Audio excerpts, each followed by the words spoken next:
Hello, welcome. It's Francis here. Thank you for coming back to my channel. If this is your first time here, I bid thee welcome.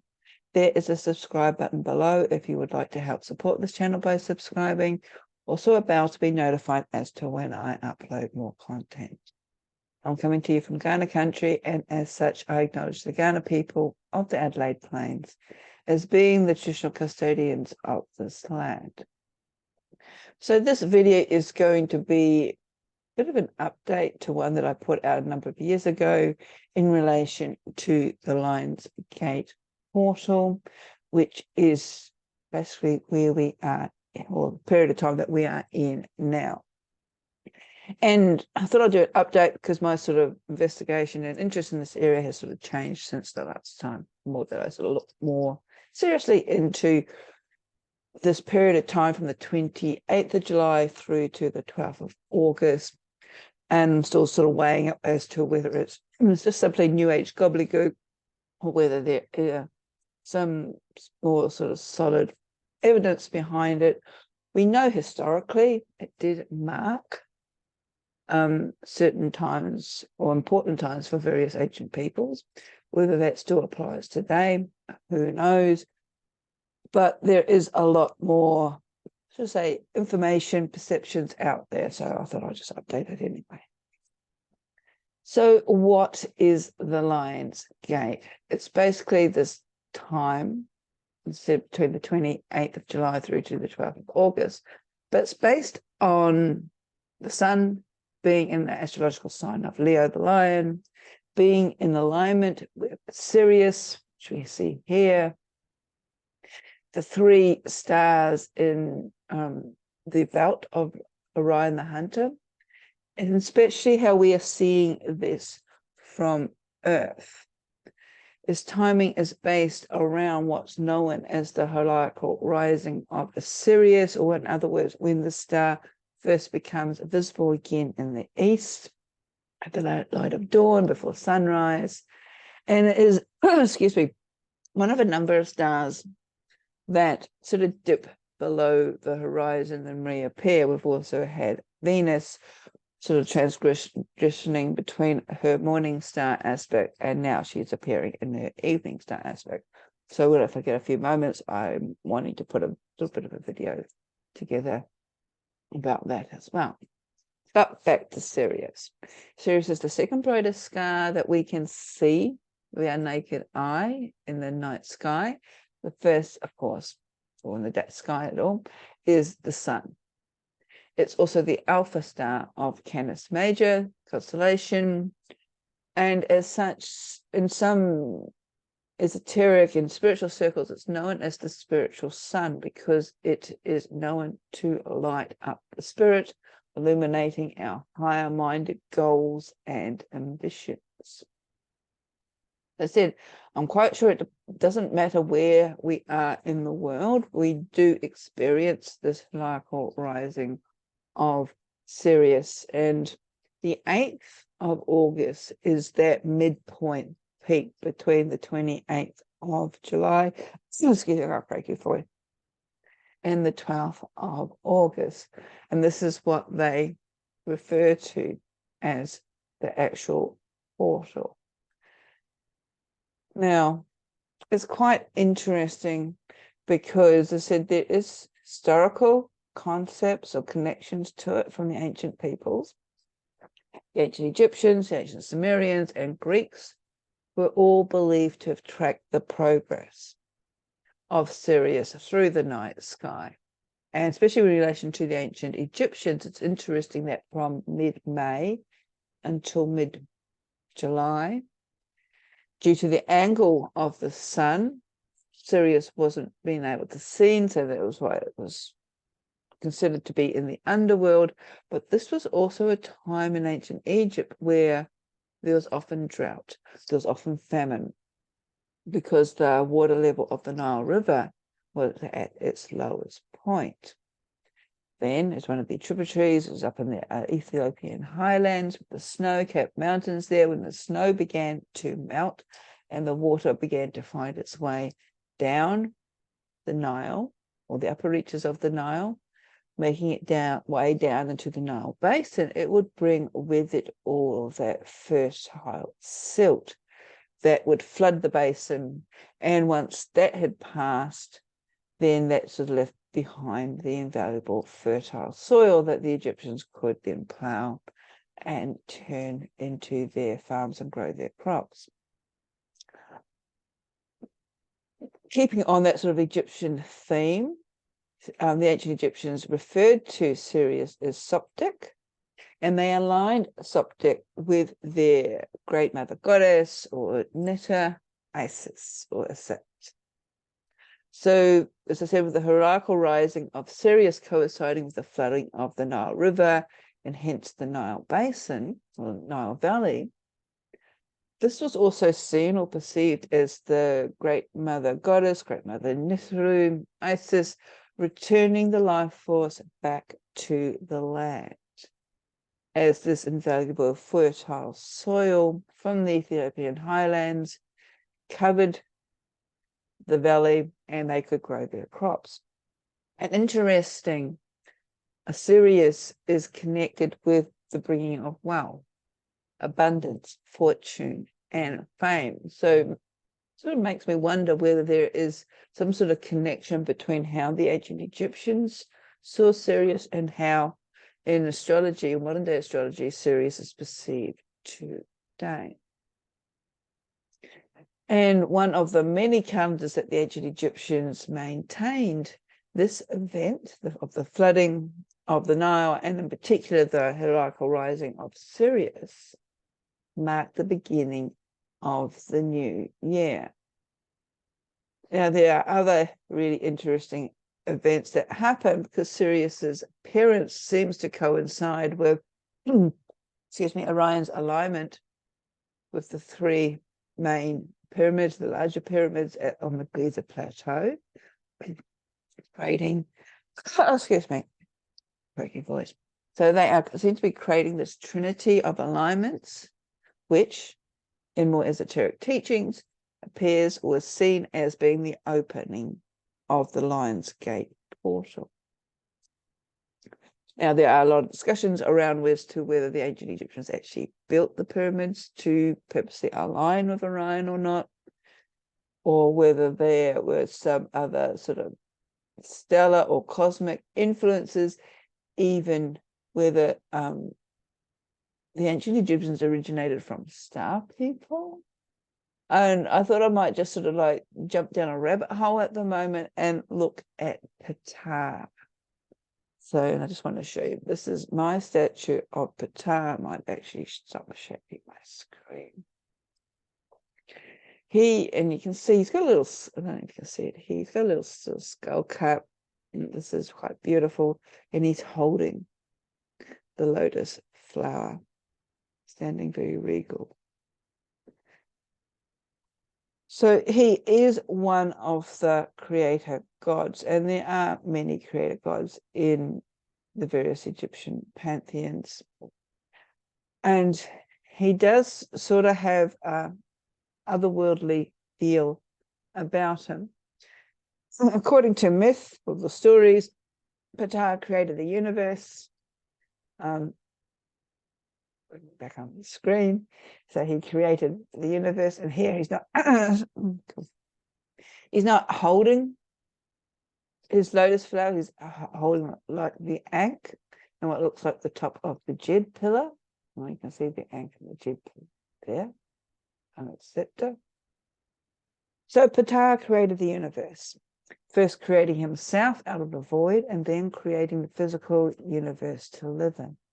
He is the patron deity of artists and builders and sculptors, and also played a role in the Egyptians' transition from life into the underworld. So this is around Memphis, which is close to the Delta area in Lower Egypt. So Lower Egypt is by the Mediterranean, and Upper Egypt is by the Ethiopian mountains. So what I thought I would share with you as well is a text that is inscribed on a monument that relates to Ptah, and it's said that it was King Shakaba, who was a Nubian pharaoh from Egypt's 25th dynasty, which was around about 705 to 690 BCE. He came across this worm-eaten papyrus in the library of the Temple of Ptah at Memphis, and believing it was very important, he then ordered it to be carved on stone.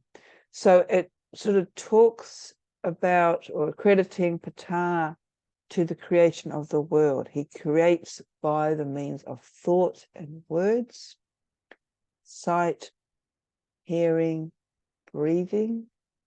They report to the heart and makes every understanding come forth. As to the tongue, it repeats when the heart has devised. Thus all the gods are born, and his Ennead was complete. For every word of the god came about through what the heart devised and the tongue commanded. There's also another statement in relation to the establishment or the creation of all the gods, all the Neteru, and the establishment of their worship throughout Egypt, being accredited back to Ptah. And it says, he gave birth to the gods. He made the towns. He established the nomes. He placed the gods in their shrines. He established their offerings. He established their shrines. He made their bodies according to their wishes. Thus the gods entered into their bodies of every wood, every stone, every clay, everything that grows upon him, in which they came to be. Thus were gathered to him all the gods and all their kind, content, united with the land, Lord of the two lands. Now, I'll try and get rid of this croaky voice, I do apologize. All throughout, well, not all throughout, but in a lot of the ancient Egyptian temples, you do have this sort of cosmic connection. And while I'm jumping down the rabbit hole, I might just mention Dendera, which is sort of known for the Dendera zodiac, which is here. This is actually a replica made out of resin that's in the temple. The original is at the Louvre in Paris. But as you walk through into the first hypostyle halls, on both sides on these ceilings is other calendars that talk about Tepe, the beginning times, or before the beginning of time. And they are often attributed, and this is just one portion of it, and you can see here's the pillars looking here, and we're looking up to the ceiling, of all the gods coming into form, basically, at the beginning of these times. But this cosmic influence, and this is what I'm wanting to get back to. This image here is at Abydos, and all these stars, and here's another one in Abydos. So there's this connection, and this is why cosmos activities such as the Lion's Gate is important, I think.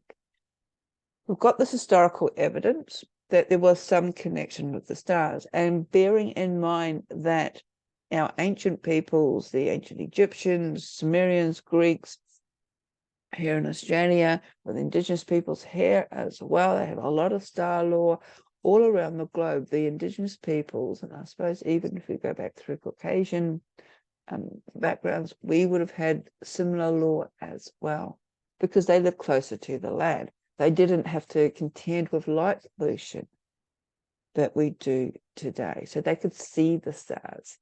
They could track them more readily, and they could be more observant with these.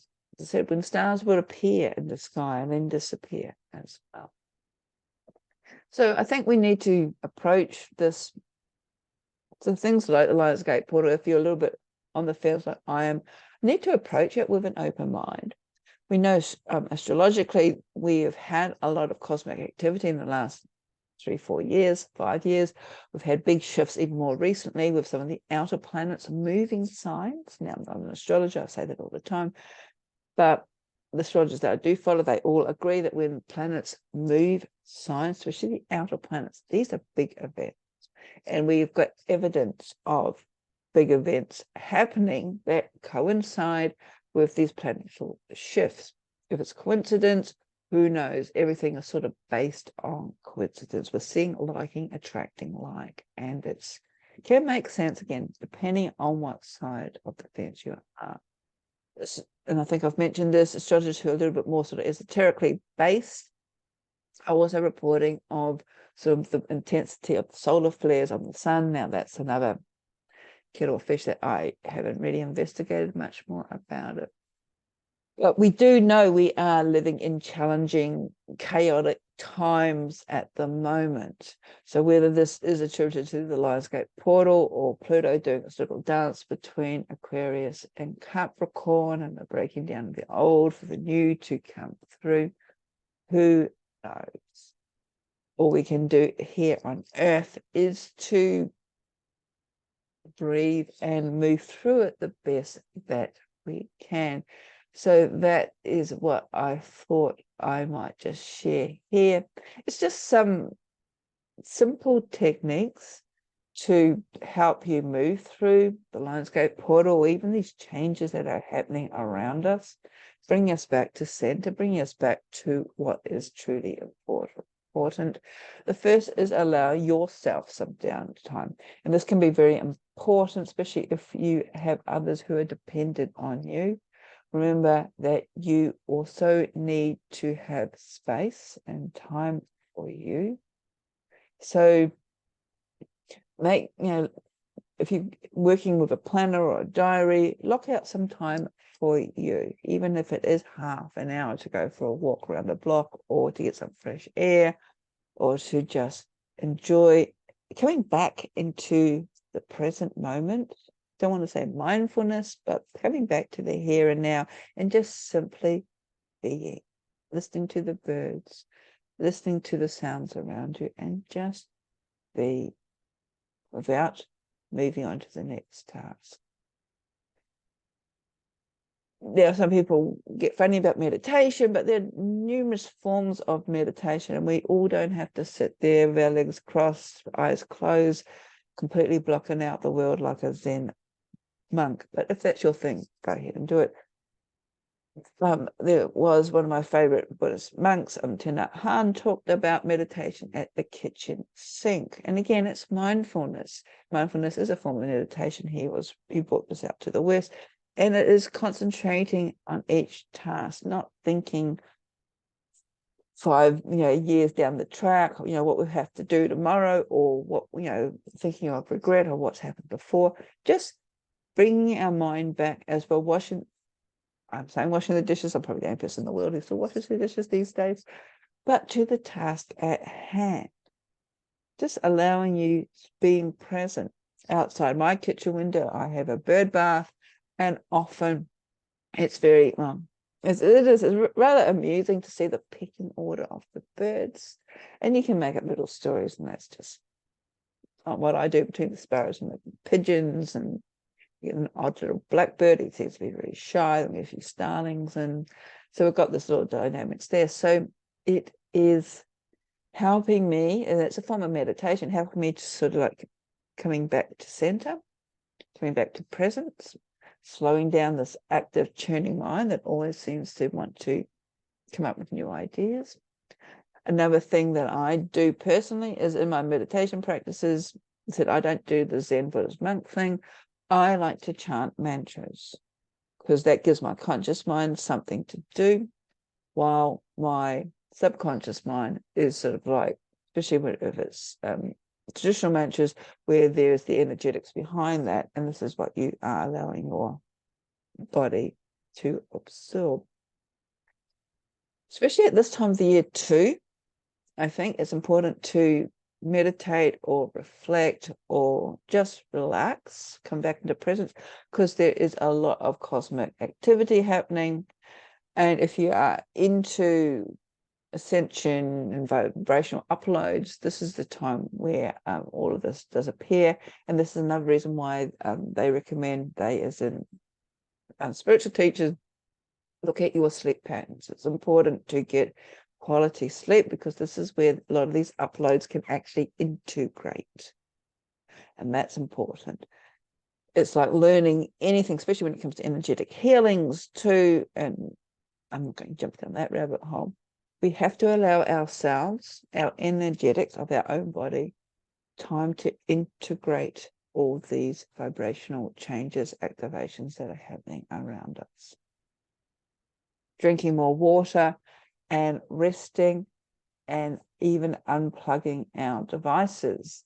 And that can be very difficult for the younger generation, but often it's the LED screens that we're looking at, that we are constantly viewing, and that is quite damaging to our own energetics as well. Especially if we're looking at sleep, and I did mention that, but cell repair, the production of melatonin, which is a hormone that we need, that serotonin, which keeps us awake and active, is produced by light, and we're a very light-focused culture. We have this fear, refusal, we don't respect dark, night, but it's in those times of darkness at night that our body produces melatonin. And yes, it does make us more sleepy, but we need that, our body needs that for cell regeneration and cell repair as well. Also, when we unplug ourselves from our devices, we don't get caught up in so much of the increasing toxic activities or draining activities, especially on social media. It's very superficial. People are very readily to jump down your throat for no apparent reason to attack you. I've had this recently in relation to, I did the post of my video for the upcoming new moon. It's in Leo. This other person pointed straight out that I was incorrect because it's in Cancer. A little bit of digging into her form of astrology. They said, I'm not an astrologer. She's a Vedic astrology, so she's using a different technique. Her response back to me is that I was wrong because I was using a Western form of astrology. Now, I said, I'm not an astrologer. There are, and I'm not saying that she's wrong either, because she's using a completely different technique. There are different ways of looking at things, and sometimes it's just like, okay, that's not the technique that I use. I use Vedic astrology, so the new moon is in Cancer, which is a perfectly valid way to react. But to turn around and then say that I was completely wrong because I used a Western astrological perception, and I just pointed out a chart that I got from Astro Dentists. They do wonderful charts that I can read. It's a free program. And so basically she was blaming me for all of Western astrology. I said, I'm not an astrologer. But I decided to disengage, because to me it's not a black and white, but people are coming from different angles. And this is how quickly things are blowing up these days on social media. And I'm jumping down a rabbit hole. And again, it affects your energetics. So it's best to, especially as we're going through this period of the Lionsgate portal, especially at the Lionsgate on the 8th, if you are very sensitive, you need to take responsibility as to the energetics that you allow yourself to be exposed to. So I'm just going to stop sharing them. That's just probably a little bit longer than what I wanted to talk about. I've gone down a few rabbit holes in relation to the Lionsgate portal. I will link below my video to the new moon in August as well. Something else is happening now. New moon's on the 4th, which is in a few days' time. I think Mercury is going retrograde. We've got also Mars being conjunct with Jupiter in Gemini. So this is about communication. Gemini is one of the signs that rules or is a very chatty sign. It's talking about how we communicate, both giving and receiving. Jupiter, of course, expands everything. Mercury likes, or Venus, no, Mars likes to take off. It's all the energetics. So this is why we're seeing, or could be why we're seeing a lot of people being highly active. Sort of mouth is opening, the words are spitting out without the brain being engaged. And it's a reminder too, when we add all the other influences, especially with the Lionsgate portal activating all of this, we need to maybe step away from our devices and take a little bit more responsibility, breathe before we react.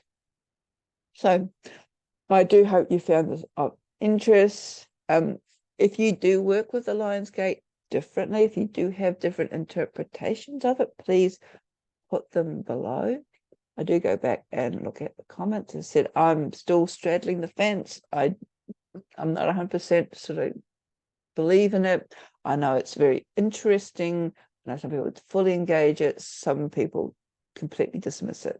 Said, I find it interesting and I'm just going to stop there. So have a wonderful Lionsgate if that's your thing. Have a wonderful new moon. And don't forget to subscribe and support my channel. Blessings.